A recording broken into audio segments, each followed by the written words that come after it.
Hey guys, I, I don't. It's weird starting a video. You just say, "Hey, whoever," like you know each other. But anyway, I'm starting up a little video here. I want to show you guys a trick I found for establishing a bevel, particularly on a sword. Now, you can see this is still a long ways away. Here where I need to get in deeper to where I can bring it across, because I got a little flat spot in here and then here. But the bevel is established and coming out pretty nice.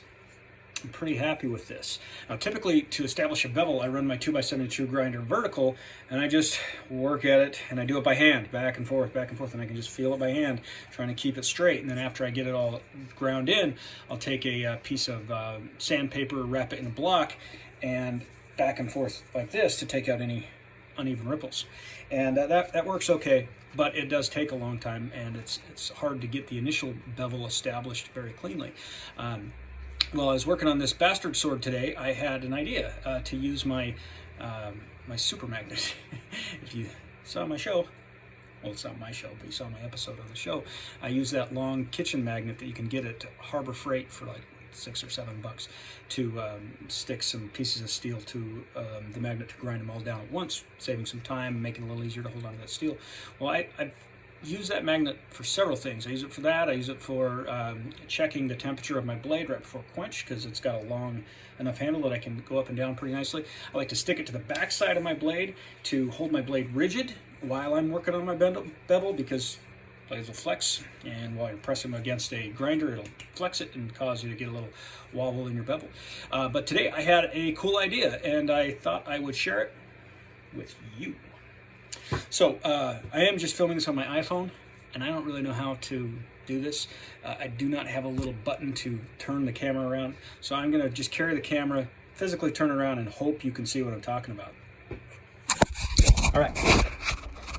So this is my 2x72 grinder. Now my grinder, there we go, is a vertical or a horizontal. It can turn horizontal, and the use of the magnet is really, I mean, you could probably use it with a vertical, honestly, but it works really great with it horizontal like this.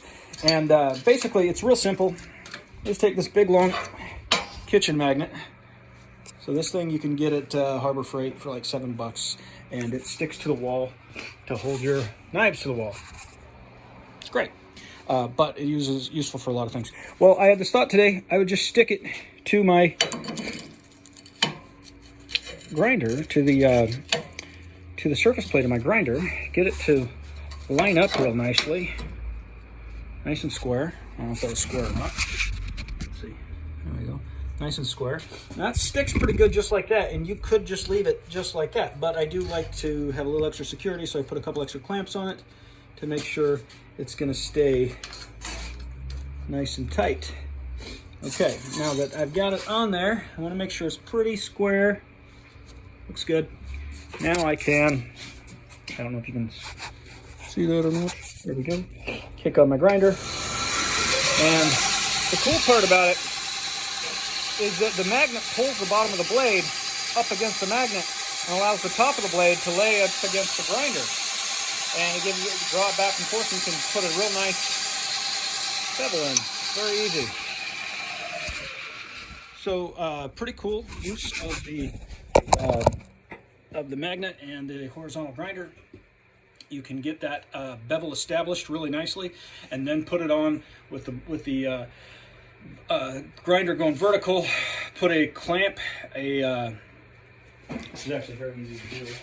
They sell these, but you just take a couple of pieces of, I don't know why it's wrapped in tape. A friend of mine came over and wrapped it in tape. Thought it was going to be a good idea. But it's just two pieces of steel, holes drilled in them, and bolts put together. And you can take your clamp, put your clamp on where you want the end of your bevel to stop. I'm going to need to make a bigger clamp for this sword because it's not wide enough. But basically, I'd push it right up to this point, and then when I do my actual clamp it right here, and then when I do my grind, this will be my stop line, and it'll create a nice plunge line right there and there. Flip it over, and it'll be nice and even. You can buy these things. I don't know why you would. You just cut some steel and drill some holes. But once I've got my bevel established like this, I can put my plunge line guide on there. and then I can do my grind vertical and finish cleaning this up real nice. So kind of a cool idea. Thought I'd show you guys. Happy forging. Good luck. I don't know why you need luck, but